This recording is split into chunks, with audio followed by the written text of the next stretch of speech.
Bismillahirrahmanirrahim. Assalamualaikum warahmatullahi wabarakatuh. Selamat pagi semuanya. Pada kesempatan hari ini kita akan belajar tentang pengertian kurikulum dalam dunia pendidikan. Menurut asal kata, kurikulum berasal dari kata Yunani yang berarti kurir yakni seorang pelari, dan kurir yang memiliki makna lintasan tepat serang pelari berlari. Berdasarkan asal kata, kurikulum dapat diartikan sebagai jarak lintasan yang harus ditempuh oleh seorang pelari untuk mendapatkan medali. Untuk mendapatkan medali, kurikulum tentu suatu hal yang dirancang untuk dilaksanakan sehingga sesuai dan tidak terhenti di tengah perjalanan. Contohnya misal, di dunia pendidikan di sekolah atau di SMK. Di SMK, siswa dinyatakan lulus SMK setelah menempuh pendidikan dalam waktu tertentu dan dengan kompetensi tertentu.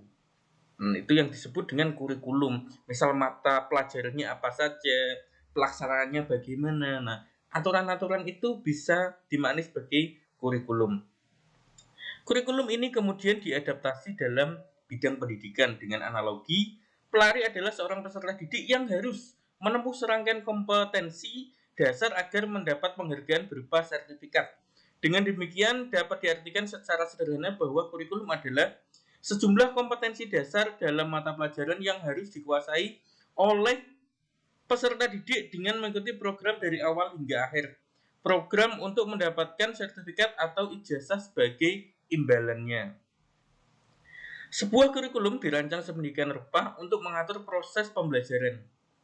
Menurut Taba 1962 menyatakan bahwa kurikulum adalah sebuah rencana pembelajaran yang disebutkan secara eksplisit dengan kalimat a plan for learning, sebuah sistem dan seluruh rangkaian yang akan dijalani oleh peserta didik selama mengikuti pembelajaran direncanakan terlebih dahulu.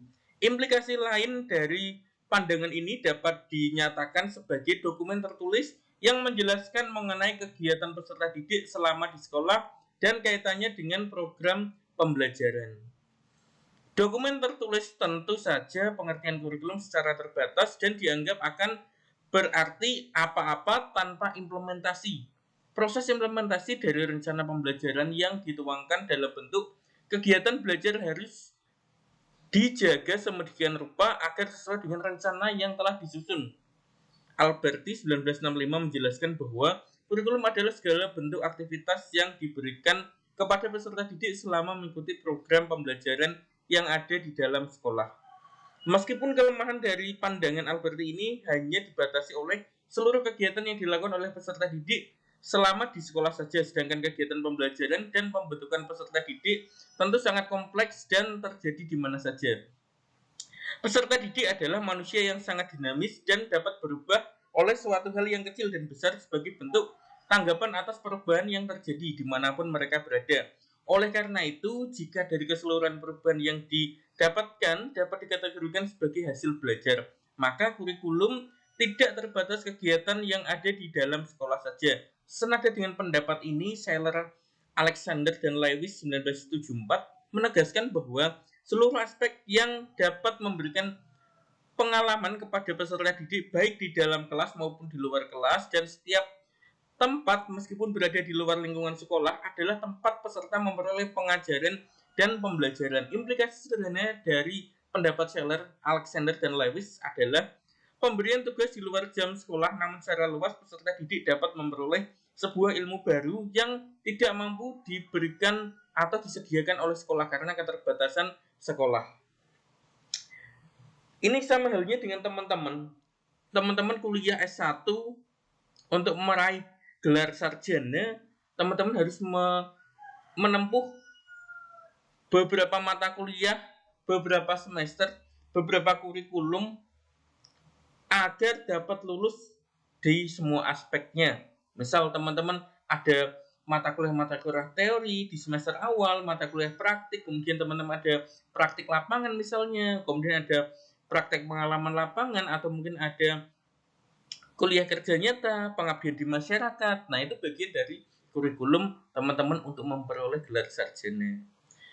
Proses perencanaan program pembelajaran harus disusun sistematis dan hierarki disesuaikan dengan tingkat kemampuan peserta didik.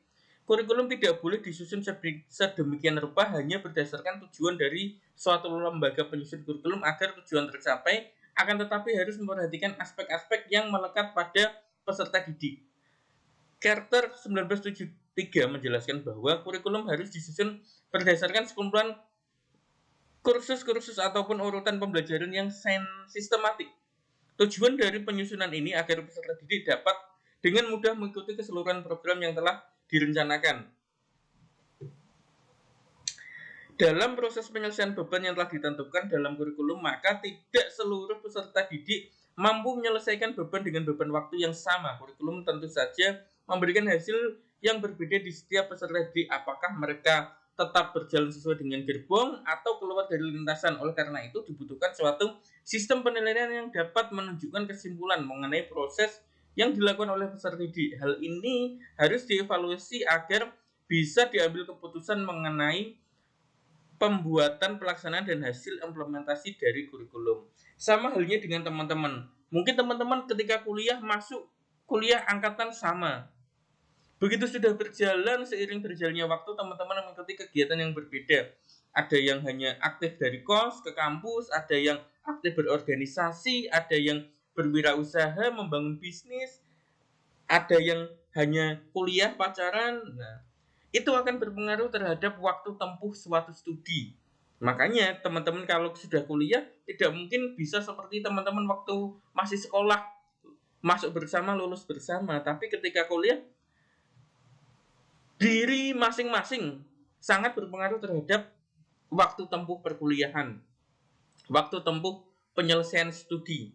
Jadi kalau teman-teman misal ada yang sibuk dengan kegiatan sendiri sehingga meninggalkan tugas akademiknya sebagai mahasiswa, bisa jadi kuliahnya akan mundur.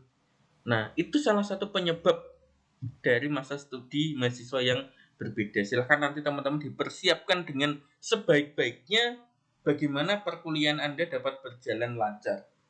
Oke, berdasarkan uraian yang telah dilakukan di atas, maka dapat disimpulkan bahwa kurikulum terdiri dari 4 aspek penting. Nah, ini yang perlu teman-teman perhatikan, ada 4 aspek. Yang pertama adalah kompetensi, yang kedua peserta didik, yang ketiga pelaksana, dan yang keempat adalah evaluasi. Nah, 4 ini adalah 4 poin penting yang harus ada dalam sebuah kurikulum. Yang pertama adalah kompetensi. Kompetensi atau beban yang harus dikuasai oleh peserta didik selama mengikuti program pembelajaran. Kompetensi tersebut tertuang dalam mata pelajaran atau mata kuliah yang diberikan dengan kriteria tertentu. Misal nih, pada semester 2, teman-teman ada mata kuliah entrepreneurship. Wah, teman-teman harus mampu mengikuti mata kuliah tersebut. Apa goal dari mata kuliah tersebut? Nah, itu bagian dari kurikulum. Atau kompetensi yang harus dimiliki. Misal, seorang sarjana harus memiliki kemampuan untuk meneliti. Makanya diwajibkan untuk skripsi. Calon sarjana diwajibkan untuk mampu mengabdi kepada masyarakat. Makanya ada kompetensi, ada mata kuliah KKN, kuliah kerja nyata. Mampu melaksanakan pendidikan. Makanya teman-teman harus menempuh PPL, praktek pengalaman lapangan di sekolah yang sesuai dengan kerjasama perguruan tinggi. Yang kedua adalah peserta didik. Nah, ini peserta didik itu ya teman-teman sendiri sebagai mahasiswa atau mungkin sebagai siswa, subjek yang melakukan pembelajaran atau pembelajar. Peserta didik dituntut untuk menguasai beberapa kompetensi minimal agar dapat dikatakan melewati suatu jenjang tertentu. Kalau tadi kompetensi itu targetnya atau mungkin ilmunya, mata kuliahnya, kalau peserta didik itu adalah orang yang melaksanakan, peserta didiknya, siswanya, mahasiswanya. Dan yang ketiga adalah pelaksana, suatu lembaga yang bertanggung jawab dalam mengimplementasikan kurikulum.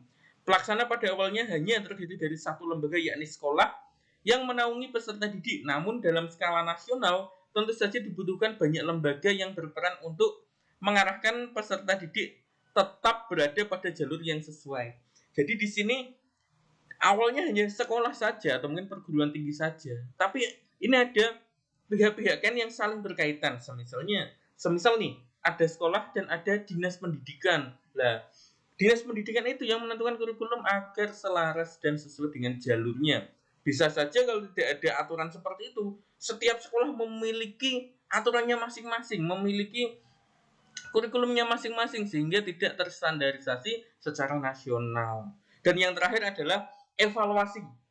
Sistem evaluasi adalah proses penilaian, proses implementasi kurikulum secara keseluruhan. Evaluasi akan dinilai seluruh proses baik secara parsial maupun terintegrasi dengan tujuan melakukan perbaikan terhadap aspek-aspek yang ada dalam program atau bahkan program secara keseluruhan jika dianggap gagal dan melaksanakan tujuan kurikulum.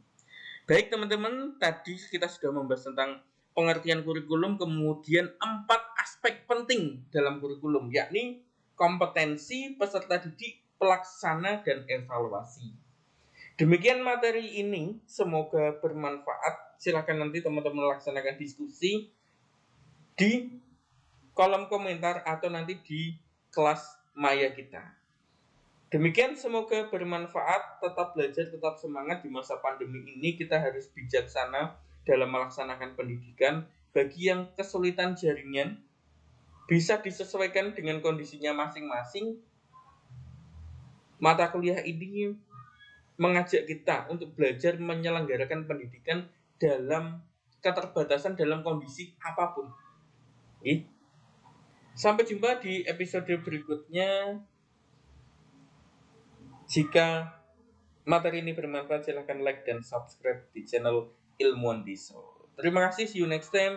Wassalamualaikum warahmatullahi wabarakatuh.